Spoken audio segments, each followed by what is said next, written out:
الناس اللي خدعتك وجرحت قلبك صدقني ما تستاهلش دمعة من عينيك. خليك قوي وكمل حياتك وركز على اللي بيحبك بجد. اللي ما يميزناش ما يلزمناش. انا ما اتغيرتش على فكرة. كل الحكاية اني استوعبت ان كل اللي عملته مع بعض الناس كان كتير عليهم، وقد ايه انا ظلمت نفسي كتير.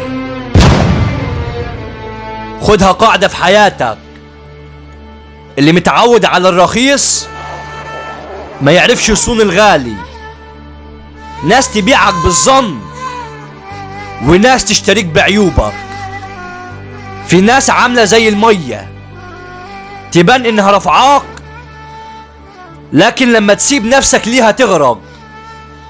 ما تفكرش تاخد حقك من حد. اقعد بس اشرب قهوتك واتفرج على الدنيا وهي بتدور. رائد عادل الأسيوطي. خلص الكلام.